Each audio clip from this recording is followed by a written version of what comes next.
October 2012. Inside a laboratory at the University of Edinburgh, 12 identical T-shirts had been carefully laid out on a table. To anyone else, they looked completely ordinary, but the woman standing in front of them believed they carried the scent of a disease that doctors often couldn't diagnose until years later. She was given one simple instruction: smell them. No one told her who had worn them. No one explained what the experiment was trying to prove. The researchers simply wanted to find out whether the extraordinary claim she'd been making for years was actually true.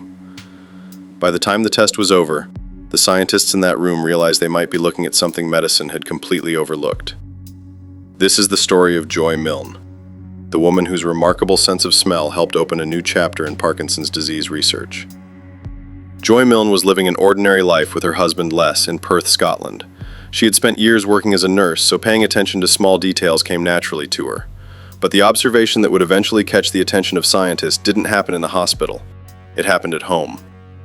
Les was still a young man with no obvious health problems and no reason to think anything was wrong. Then, sometime in the early 1980s, Joy began noticing a faint, musky smell on him that she had never noticed before. It wasn't particularly strong, and no one else seemed to notice it. Even Les laughed when she mentioned it, and life simply carried on. More than a decade later, everything suddenly made sense. Les was diagnosed with Parkinson's disease. Like many families, they began learning about the condition and eventually joined Parkinson's UK, where they attended support meetings with other people living with Parkinson's. During one of those meetings, Joy experienced something she never expected. As she walked into the room, she recognized the exact same scent she'd first noticed on her husband years earlier.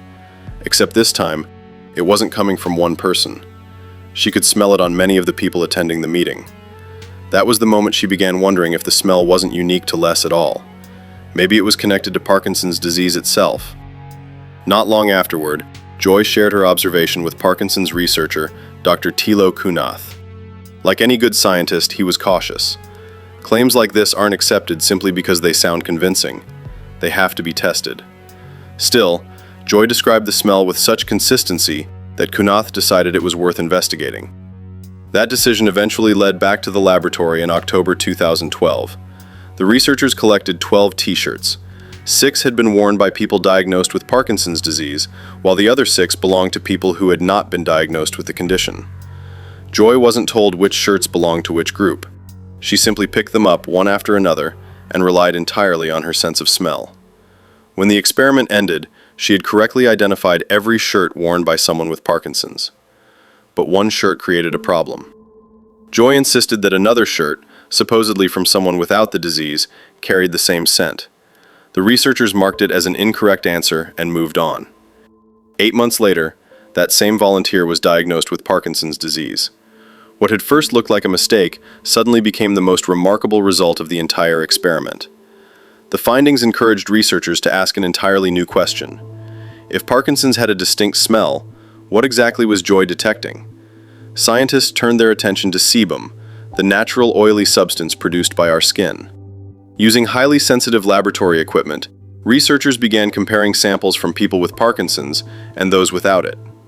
A team led by Professor Perdita Barron at the University of Manchester eventually identified several chemical compounds that appeared much more frequently in people living with the disease. During the research, the scientists initially focused on samples taken from under the arms. Joy quietly suggested they were looking in the wrong place.